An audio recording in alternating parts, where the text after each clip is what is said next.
Hey there, I'm Lee Ullman here with some big news from the National Young Farmers Coalition. We're partnering with Heritage Radio Network on a special season of The Farm Report. It's all about what's happening with the Farm Bill and how it impacts farmers and eaters. I am growing diversified vegetables on land that's been in our family for 150 years. And so with the pandemic, gentrification, property values going up, we had to sell the land and we lost it. Join us as we uncover the untold stories behind this massive piece of legislation that shapes how we grow our food, what we eat, and so much more. The problems we have had, those are things that come from earlier Farm Bill and USDA policy, right? Like Earl Butts, get big or get out. You know, it's my responsibility to know not only what I'm eating, but then like how that all came to be. And realize like, wow, like this piece of legislation, all this money, like it's technically something that I support as a taxpayer. While Congress debates the next Farm Bill, this is not just an invitation to listen. It's a call to action. Be part of the conversation. Subscribe to the Farm Report on Heritage Radio Network, wherever you listen to podcasts. This episode is presented by Forever Cheese, a passion for great taste. Learn more at forevercheese.com.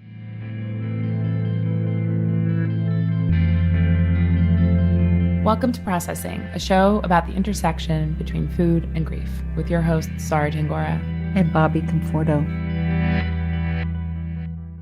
On this show, we're going to really explore where grief and food intersect, how they go hand in hand, different people's experiences with their specific traumas, and how food played a part from the beginning to the end of that experience. And how as individuals, we uniquely process life's traumas and losses through either the longing for, the creating of, the avoiding of, the obsessing over, and the eating of food. I remember right after Michael died, I still miss him, but I missed him so badly that night that I stopped at the convenience store on the corner and I bought a container of Ben & Jerry's Cherry Garcia. It's too sweet, you know, it's too everything. And I went home with it and I took it to bed and I thought to myself, gee, so this is my first menage a trois after Michael's death. Me, Ben, and Jerry. And I ate the entire thing.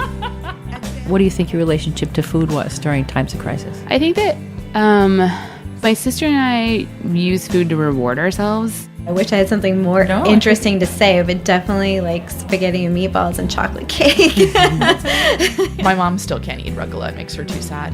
I've also experienced a lot of loss, as has Bobby, and I think we really wanted to find a way where we could like work together. There's something that feels very compelling about doing a project with you, Mom, as just kind of a missing piece in life and just something we've always wanted to do but not known quite how. Can't think of anything better myself. I think that, any conversation about grief, I think prepares everyone for grief because there are so few conversations about grief. It's why I think that what you guys are doing is so important.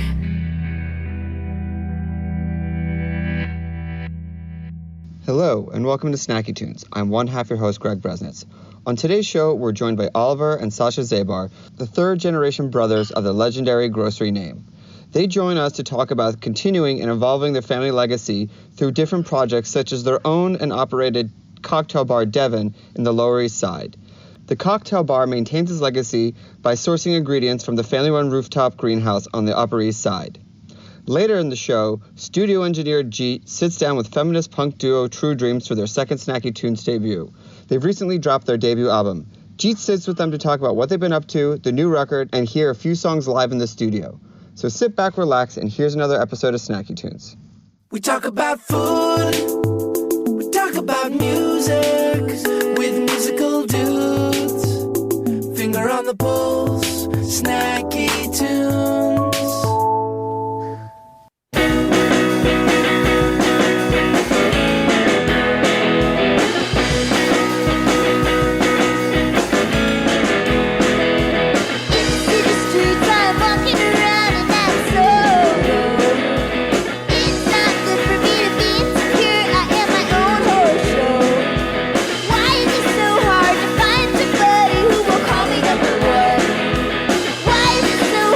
Find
Hello and welcome to Snacky Tunes. I'm one half your host, Greg Bresnitz. I'm joined today by Oliver and Sasha Zabar. Welcome to the show. Thanks for having us. Wonderful. So we can identify who's whom. Oliver, you want to say hello, and then Sasha want to say hello, and we can catch the timbre of your voices? Definitely. This is Oliver. And this is Sasha. Amazing. So for the people who listen to the show and are not in New York, can you give them a quick rundown of the Zabar family name and the incredible significance it has within this city? Sure. Our grandfather started Zabar's at kind of right after the turn of the century, early 1900s, and unfortunately he passed away when our uncles and my father were very young. And basically at a certain point, our dad, Eli, kind of broke off and started his own food store, EAT, in 1973 on the Upper East Side. And from that store then came the Vinegar Factory, and then Eli's Market and Eli's Bread, which is kind of our wholesale bread division.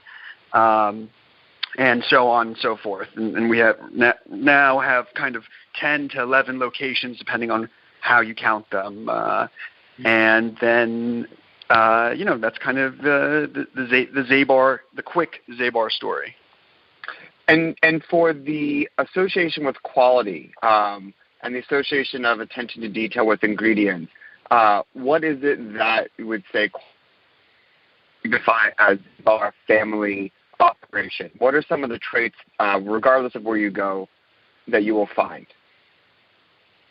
I'll take this one. But everything in our stores are made fresh daily.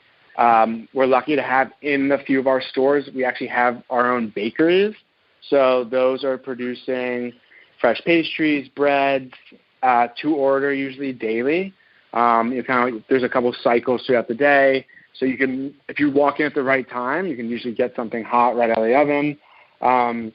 And we work very closely with purveyors to get shipment in every single day. If you come to our stores on any day of the week, there's usually a large truck outside unloading boxes and crates of produce and meat and vegetables. And usually our department heads are out there opening each box, inspecting everything, looking through it, giving back anything that may be bruised, anything that's damaged, anything rotten. And then, everything from the butcher department, from the produce, from the cheese department, it all ends up going into the products that we sell in the store. So something comes in, it's broken up between everyone. They break it down, they send it to the kitchen, they send it to the shelves, they send it to the cases, and it's sold that day. Yeah, and to kind of add sorry. Go on. To kind of add on to what Oliver said, our butcher makes his own charcuterie in house, and we buy beef, full sides of beef, which we dry age, and then kind of use a head to toe, hook to snout kind of approach, and kind of the main. What the main thing that makes the quality so great is that because we're buying these ingredients for our retail store, and then they kind of go through the use chain and kind of get recreated into other items. We start with exceptional quality ingredients, which typically, if you work with good ingredients, you get good tasting food in the end. When your dad made the decision, what path did he want to carve, and what vision did he bring to his first endeavor that he felt he needed to set out on his own and to set his own way? I think, he was the youngest of three brothers. The age gap between him and the next oldest is about 15 years.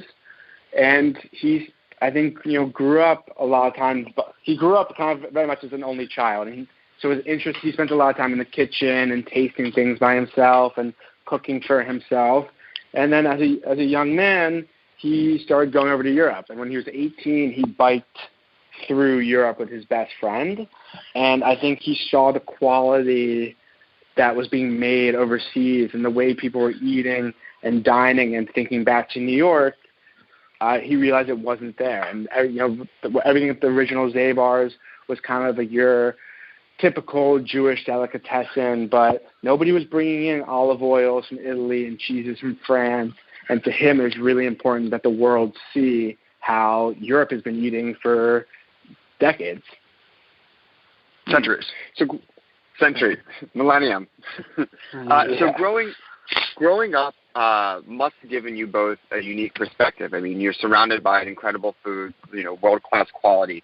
What are some of the childhood memories you have of working in your dad's shop, and what are some of the lessons that you learned there that you still carry through today with your current culinary endeavors? So, we always talk about this, but kind of when all of our friends were packing up and going on vacation around, Christmas and New Year's, that was really kind of our busy season. And so from a very young age, we were, put to work in the store, and kind of with this understanding that this is business, provides for the family and provides our lifestyle. And if it doesn't do well, the whole family suffers. So everybody kind of needs to contribute to that success. And our father is incredibly hardworking and does every job in the business, even if he doesn't have to. And I think that motto and that kind of, that idea of that, if you can't take out the trash, then you don't really belong there, really kind of followed us through from a very early age. Yeah, I can agree with what Sasha's saying, and I think a very valuable lesson that he taught us that it's hard really to teach is after you work all day and you're working with your hands and you look at the final product and you're able to say I made that, or I made 50 sandwiches today and I sold out of all of them. There's the gratification from seeing something that you've done by yourself it's incredible. And growing up working in the stores and baking bread or stocking the shelves or working the cheese department, cutting the cheeses, and seeing happy customers come in, shop, and say, "Wow, I loved what I got there last week," or "That was a delicious sandwich." To us, grew up in food, it makes us feel really good.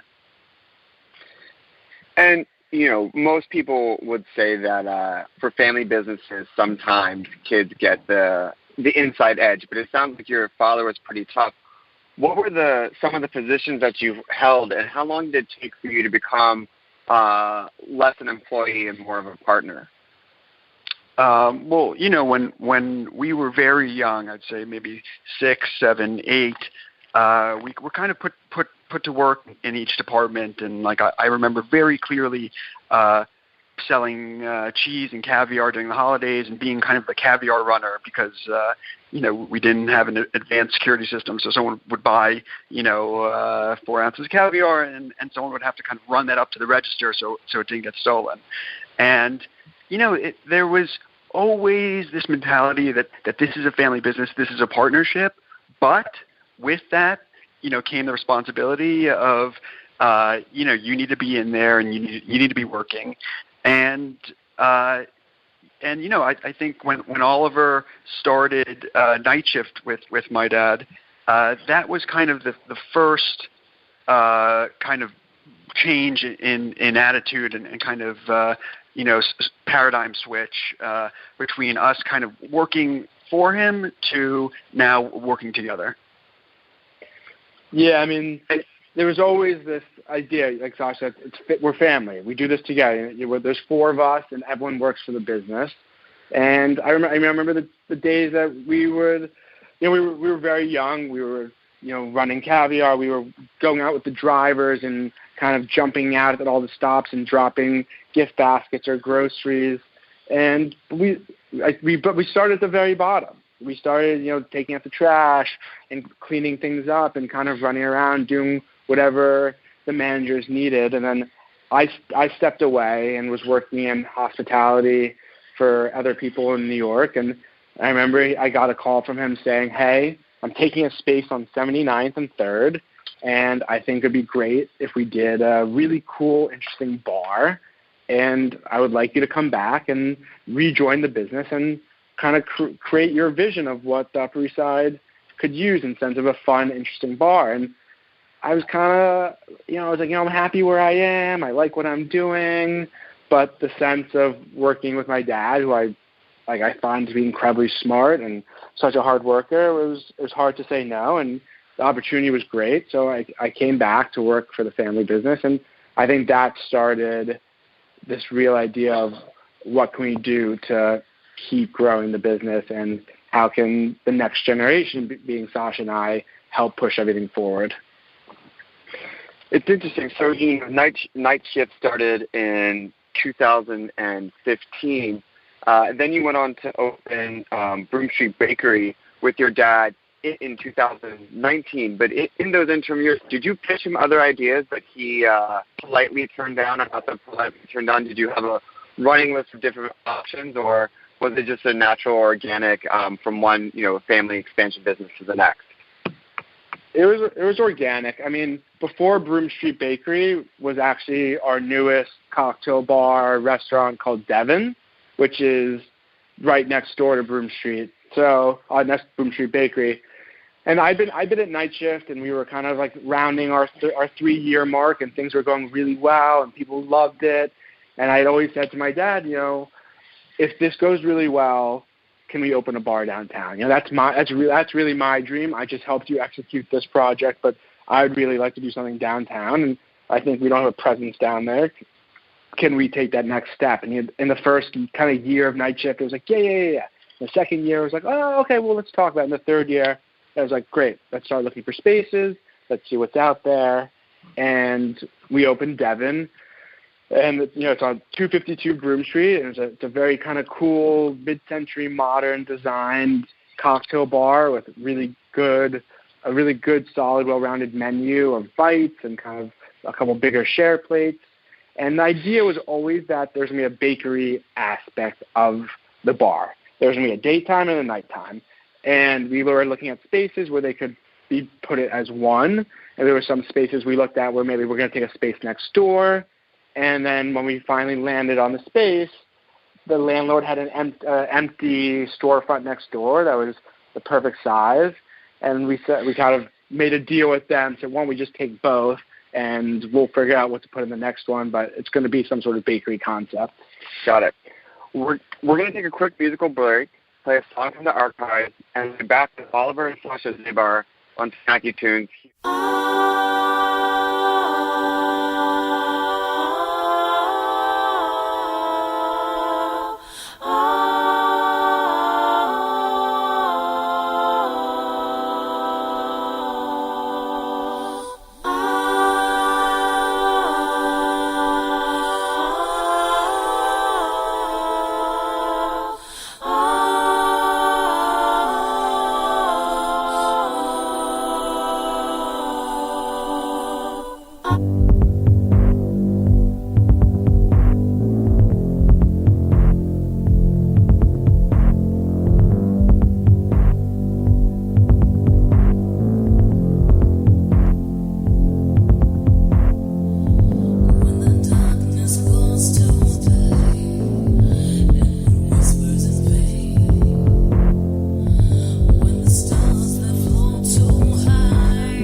We touched on this before, but the name that you carry has such a legacy to it. As you opened these new projects with your father and kind of guided the next step, what is the weight or the considerations around the legacy that you both feel and your perspective of how, what it takes to keep the name alive and to make it even bigger? Yeah, absolutely. I mean, Zabar's on the Upper West Side really, has this kind of instilled legacy and very clear idea of what it is as a business. And I think Eli's and kind of the East Side operations, both because they're newer, but also because they're more fluid and kind of we're always kind of trying new ideas.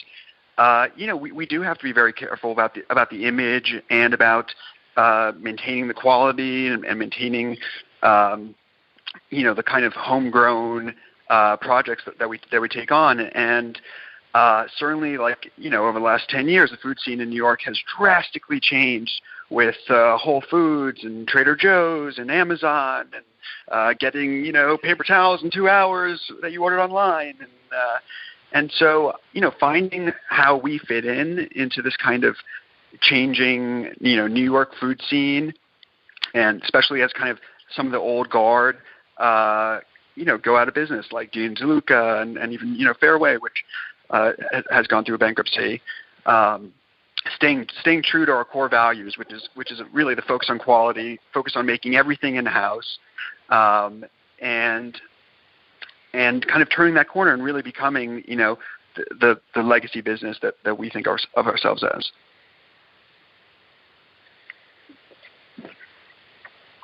And what is the balance that you find between modern day retail and that 2-hour paper towel delivery and the heritage? Where do you strike that balance? And what are some decisions that you've made to maintain relevancy in the last few years that you would have never made or even considered?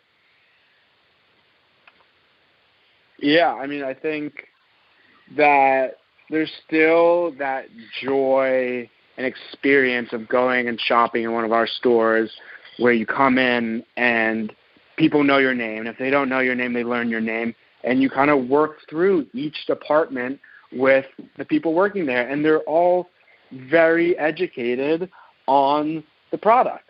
And they can tell you the farmer's name and the guy who delivered it and when this was grown and when this was planted and when this was born. And you kind of you walk through, and then it's like it's been described as a playground for foodies. It's like you can't go with anywhere in the store without seeing something catch your eye that you feel like you want to take home or you want to try. And our selections the displays are beautiful, and I think people who really appreciate food, I think, still enjoy that experience. That's why people go to the Green Market at Union Square, and they go to the markets in Paris. And as great as there's no online retail experience that can change that. But we're also understanding that people aren't leaving their houses. They can go online. They can, at the press of a button, get everything delivered.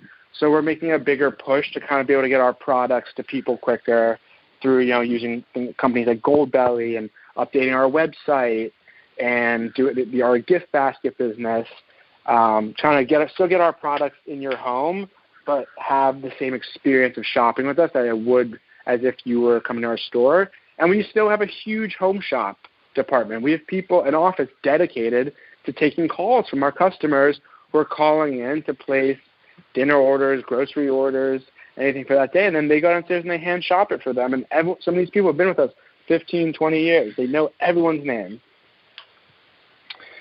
Incredible.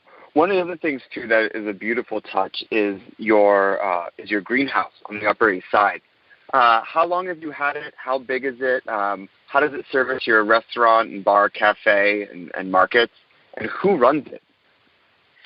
So the greenhouse was originally built in 1993, and it encompasses over 23,000 square feet of growable area.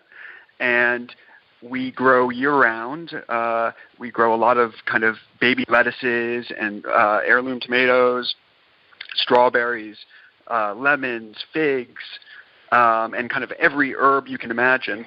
And it came about because in the early 90s, we started working with foragers in California, and there was, it was very expensive, and we were only getting kind of a very little bit, and it wasn't enough to provide both the stores and the restaurants. And so the greenhouse is actually located on the roof of our commissary and our bakery on 91st Street, which is kind of our HQ. It's where the back offices are. It's where we bake the bread, or at least where our wholesale bakery is, where our pastry bakery, and where our commissary are. And we use the heat from the bread ovens to heat the greenhouses year round. So it's very environmentally friendly and also very cost effective. And that produce goes out to all the stores and all the restaurants and changes over seasonally. And it really is, an amazing thing to think about because it's so rare. And I don't think, there are a few restaurants that kind of have, small plots or, have, little grow areas. But we have to be, the largest, the largest in the space. And it means that when in season, whether it's the tomatoes or the lettuces, strawberries, that we have exceptional produce coming from, 10, 50, 25 blocks away, depending on what store you're buying it from or tasting it at. It's amazing. And who is mapping out the seasonality? And are you planting yes. special crops for yourself? It's such a massive space. How are you using it to your competitive advantage, and what risks are you taking with it? So Monica is in charge of kind of overseeing and monitoring the greenhouse, but all the crop selections are really done by Eli, and we have a team of guys. It's 3 guys who kind of take care and harvest throughout the year. And the crops do change, and also another thing I didn't mention is we use live bees to kind of pollinate, we use live bees to pollinate, and it's all, biodynamics. So we're not using pesticides or chemicals. So the risks are that there have been years where we had certain kinds of, certain kind of mite, or we had a disease that affected the tomato plants, and we might lose, the crop for 3 or 4 months. At one point, we were working with researchers up at Cornell at the ag school to help us identify and solve, some of these issues. But it really is an amazing space, and if you ever want to see it, let us know.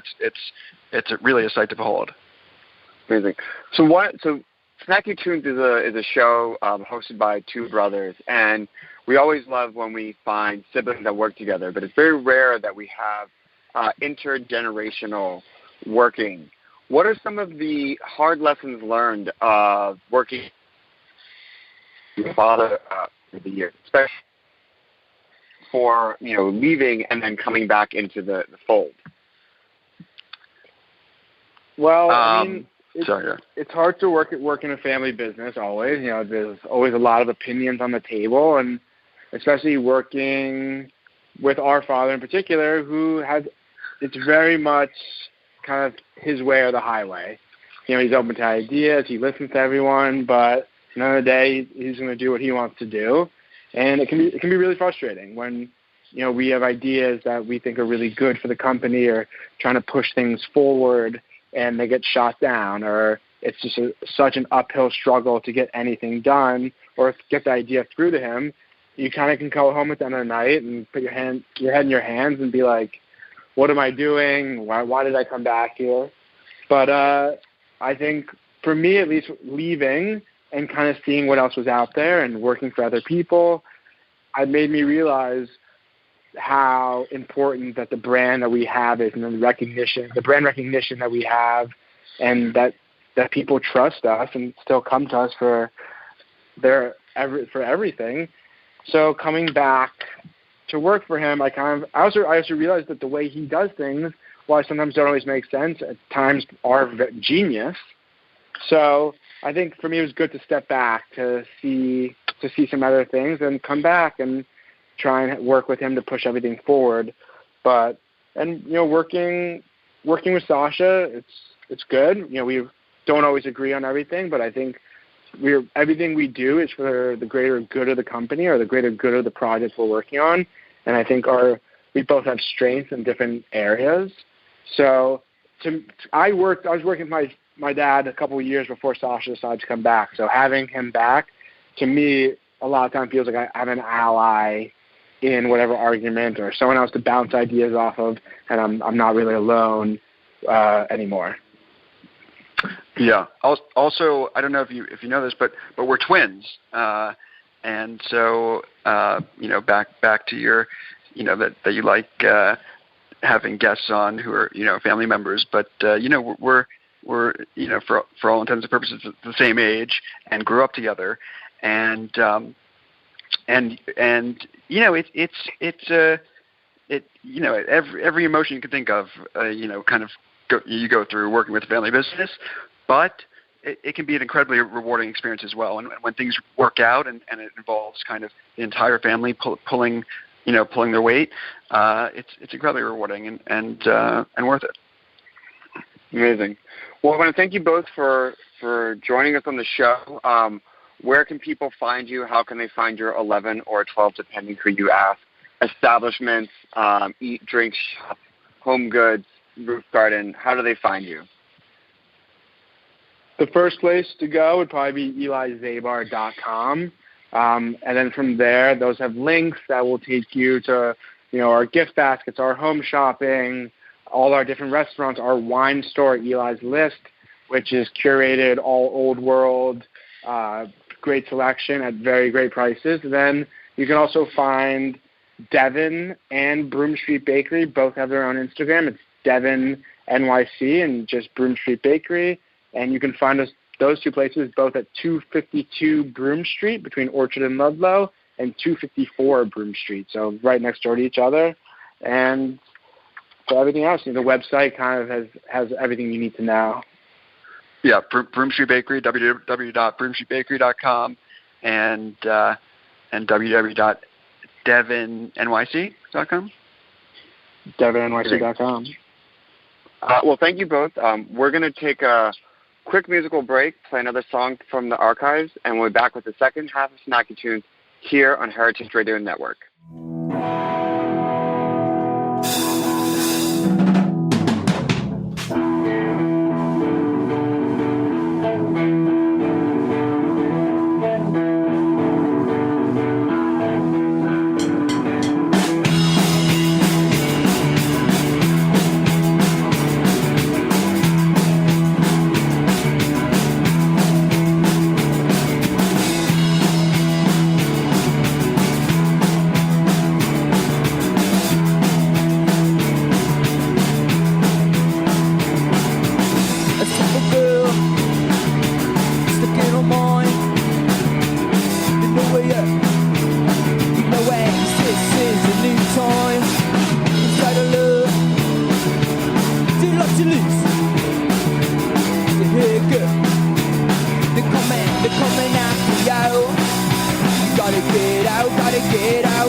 operator.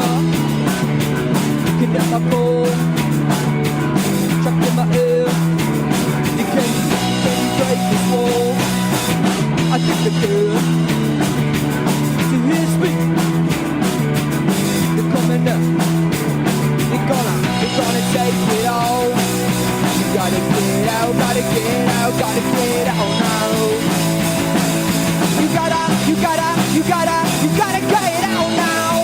Yeah, you gotta get out of here. So get out of here. You get out of here now, my baby. So get out of here. You get out of here. You get out of here now, my baby. But you want it, but you can't wait. No, can't watch you fall.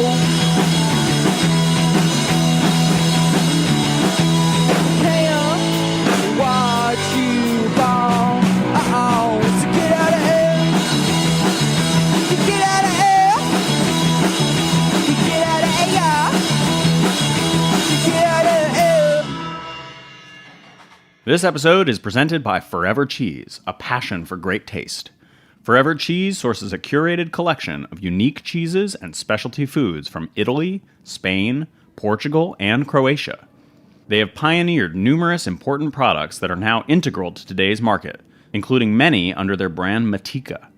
Learn more at forevercheese.com. Welcome to Snacky Tunes. This is Jeet at Heritage Radio Network with Angela and Hannah of True Dreams. It has been a while, hasn't it? Yeah, thanks for having us back. How long has it been since you were last on here? Do you remember? I think like a year and a half, right? A year and a half ago. I think so. Wow. Yeah. And I know a lot's happened because last time you guys had just put out the EP, is that correct? Yes, that's right. And now, big news. Got the LP. The LP. The official full length of True Dreams. How does that feel to have a full length in your name? It feels so good. It's amazing. And we worked on the album almost that whole year and a half that we weren't here. Yeah. So it feels so good to like have it out there. Man, I can only imagine. Yeah. And like the EP, I remember when you guys came here and you talked about it, it was a lot more like the song started off with a mood and like you guys had lyrical trade-offs in between. But what was the approach going into this one? Did you have that pressure of like, okay, we're going to do a full length. We got to approach this completely different? Not exactly, only because we had kind of worked on all these songs in a clump. Like we were working on them all at the same time, even when we were doing the EP. So, but definitely there was like a bit of pressure putting them all together and figuring out if those songs worked with the EP and yeah. But it's still kind of the same process? The writing process is kind of the same? Definitely. Our goal is to write, from now on, write everything 50-50, whether it's lyrics, musically, and yeah, that was a big part of this as well as the EP. And you guys played a bunch of shows in this time as well, right? Yeah, we've played so many shows, including a big album release. Which I do want to get into in part 2, because it's a yeah. very interesting story of that. And now you guys just put out this full length on 2 record labels, correct? Yeah. King Pizza Records and Moon Records? Lousy Moon. Lousy Moon Records. And that's in Germany? Yeah. Okay, so hold on. How did that happen? How did 2 record labels come to you and say, we want to distribute your album? We kind of went after King Pizza because we really liked them, and we really like Greg, who runs the label. We like the bands that are on the label, so we contacted them. And then we were fortunate enough to have Lousy Moon contact us because my brother, Toby Goodshank, is on their label. So that's how they heard our music. And yeah, that was kind of magical that worked out too. That's amazing. And what is that relationship like between the 3 parties, like the band and the 2 labels? Like, how does that work? I think it's pretty harmonious. Yeah? Yeah, it's each label is run by one person, so it's a one-person operation on both ends. So I think they really understand each other and what it's like working for yourself and doing a lot of work by yourself. I think that it's like a really nice camaraderie now. That's amazing to find that, right? Yeah, because there's so many people who are ready to screw you over, I'm sure, but to find the people who like get your music and are willing to put their word behind it, that's pretty inspiring. I agree. Yeah, that's awesome. Thank Let's hear you. a song. Let's jump into one. What's the first one you're playing? Should we do Die? Yeah.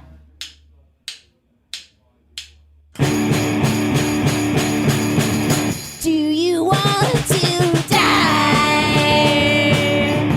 Do you want to feel the sun on the grass? The sun on the grass while you're underground.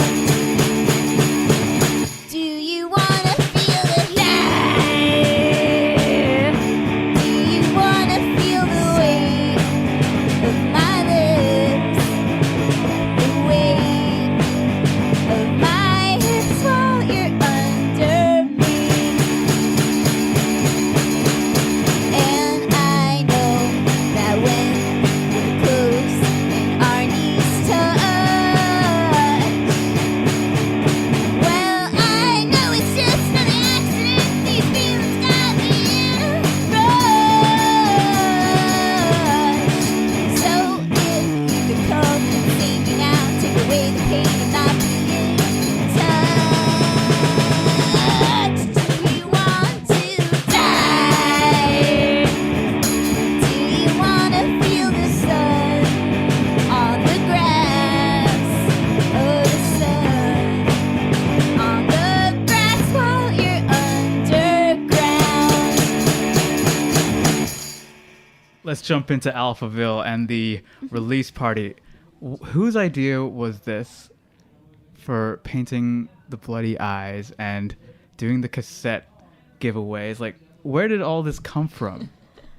Oh, man. That's a hell of a release party, I'm just saying. Thank you so much. Well, the Bloody Eyes is For those who don't know, just explain what happened at the release party. well, we were giving out free Bloody Eyes makeup and The cover of our cassette and this photograph that we use a lot is us with this runny, drippy red eye makeup under our eyes, so it looks like blood's coming out of our eyes. that was something that we used to do sort of in the beginning of True Dreams, so we wanted to bring it back for the album release. And it was the same vampire blood that I've been using since the beginning, and a couple people said that their skin was itchy afterwards. But I was like, I don't know, shit, I'm sorry, like, nobody die tonight, please, or break out in hives. But I think everyone was okay, and people seemed to enjoy it. Yeah. Fantastic. And so many people wanted to do it too, which was really exciting for us because we were like, are people even going to want to have this matching makeup? But it seemed like everyone did. Yeah, all the bands did it. Wow. Yeah, it was so fun. you have like quite a community behind you. That's what it sounds like. It's really nice. We really do. We play in a couple different like music, I don't know if they're called scenes, but groups in Brooklyn. And one is the anti-folk scene from the Lower East Side originally. And they're super supportive of us and come to so many shows and support us online. And then there's like this new family with the King Pizza label, and then our coworkers and friends and family came too. That's fantastic. Yeah. Did the label have anything in the recording process? Did they have suggestions or notes, or did you just give it to them like right after it was done? We gave it to them right after it was done. Yeah, Nice. we didn't, but maybe this next one they'll help a bit. Yeah. And what was the recording process like for the album? It was so fun. Actually, I re-listened to the last time we were on Snackies, and we were just about to go and record that album. It was so cool. Our friend Frank and Moselle were living in New Hampshire at the time, and we went up, and it was like a mini vacation. We stayed at their house. We This recorded. is the one out in the middle of the woods? Yeah, we recorded in their home studio. It was so cool. So it was a similar process for this? Oh, sorry. That was the LP. Oh, wow. Yeah, Very yeah, cool. yeah. Nice. And so you guys record everything together, like together live or separately? Are you guys in separate booths? Live for now. That's hardcore. It's cool because I feel like that's where we get a lot of our energy from. Or that's how I am anyway. When I see like Hannah playing and singing, it like I have more energy. Well, we recorded the album in one day, so whoa, it's I feel like I don't know if we could have done everything separately. Yeah, in a day, but it worked out though. Yeah, I think you capture a vibe when you're playing together. You're feeding off each other's energies. Mm-hmm, definitely. Yeah, even when you're playing right here, there's definitely an energy going around, for sure. Wow. And what about some of the themes of this album? Was there an overall concept you wanted to explain, or were there different themes you wanted to touch on? Oh, yeah, for sure. We want to empower people, make them feel good about themselves, whether that's like, welcoming every kind of person and every kind of gender, since that's something that we all talk about now and are more aware of. And I think in our music we want to be really supportive to females and but other than that, the other running themes of the album I'd say are like heartbreak and other things that drive music that hopefully people can relate to and makes them feel good. Fantastic. Let's hear another song, and then when we come back, we're going to get into this music video that I'm very curious about.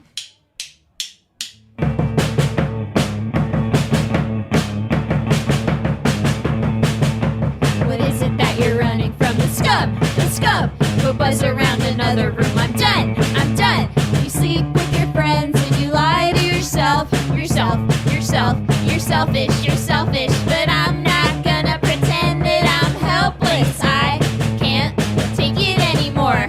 I can't take it anymore. I can't take it anymore. Take it anymore. Take it anymore. I'm not gonna be around when shit goes down. I'm not gonna be around when shit goes down. You realize you should have been with me. Ooh, I'm not gonna be around when shit goes down anymore.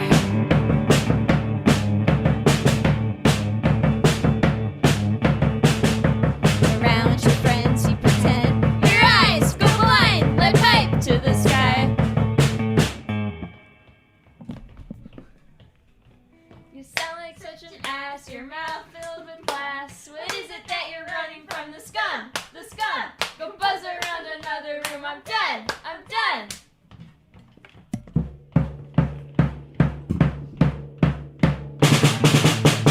I can't take it anymore. I can't take it anymore. I can't take it anymore. Take it anymore. Take it anymore. I'm not gonna be around when shit goes down. I'm not gonna be around when shit goes down. You realize you should have been with me. I'm not gonna be around when shit goes down. Take it anymore. So, the music video for The Scum, please explain. What was who came up with the concept? We thought of it together. I think we were thinking of like what would be, we had like the Laverne and Shirley opening credits in our minds of like these two best friends doing everything together, working together, doing this thing together. And we were like, oh, we could riff on that somehow in a creepy, disturbing way. Dressing together. Yeah, I get it. It's fantastic. And who shot that? Our friend Andrew Costa. He's this amazing... Shout out. Yeah, shout out to Andrew. Definitely check out his work. He's an amazing videographer and editor. And yeah, it was so fun to do. That's so great. And what's next? What's going on now? The LP's out. The LP's out. Yeah, what's going on? You guys are playing shows. You're going on tour. Yeah, well, we have a show coming up February 13th at the Sultan Room. Nice. And it's for the John's album release show and also Mary Vision's album release show. And then we go on tour with the Johns, who are our Lousy Moon label mates. And we're going to tour mostly Germany, but also cities in France, the Netherlands, and Belgium with them at the end of February. How long is the tour? 1 week. A little more than a week. Yeah. That's a great first tour to have. Is this your first tour? It's our first long tour. We've done like mini weekend Weekenders? getaways. Yeah. And those are really fun too. Yeah, we had a great time this past summer doing a few of those. That's awesome. Yeah. What about musically? Still writing? Yeah, we're trying to write a new LP. Oh my So God. we could come back to Snackies. Well, you're always welcome here. And just so that everybody can find you, where can people find you? On Facebook and Instagram, True Dreams Band. And we're on Bandcamp, we're on Spotify. And, you can just find us eating pizza over here. At Roberta's, yeah. Yeah, Whenever they're not on Instagram and Facebook, they're at Roberta's eating pizza. Any final shout-outs you want to give? Shout out to Frankie Sunswept for recording our album. Yes, and Casey Holford for mastering the album.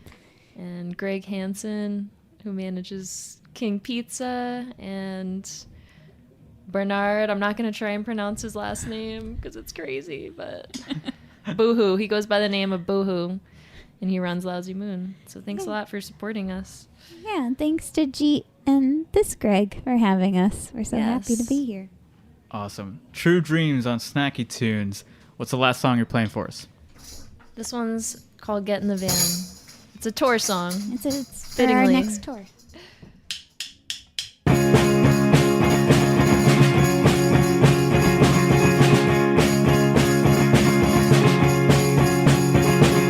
Sometimes it may be necessary to ghost.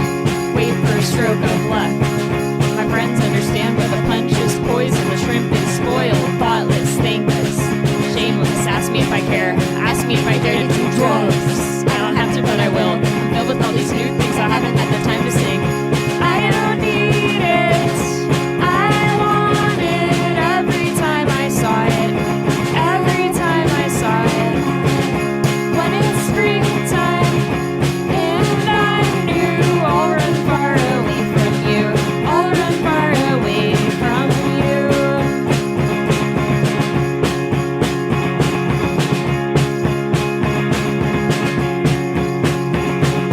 Pack your bags, we're off to the other side. Come with us, we'll drive all night. Get in the van, get in the van. I saved you a seat on the top of my hand. The lights, camera, action, dashboard flashing, car window shattering. I broke it 'cause it felt right. Sirens are piercing the fog. How long till you notice that I'm gone? I don't need it. I want it every time I saw it. Every time I saw it. When it's springtime and I knew I'll run far away from you. I'll run far away from you.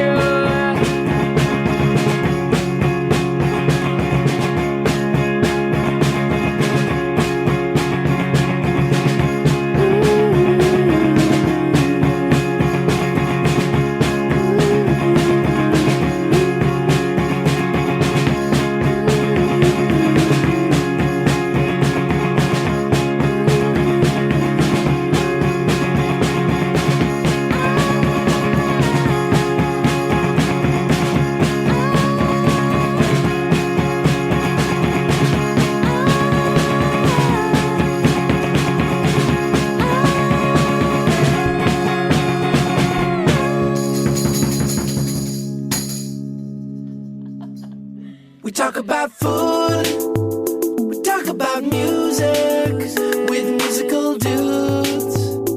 Finger on the pulse, snacky tunes. This program is powered by Simplecast. Thanks for listening to Heritage Radio Network, food radio supported by you.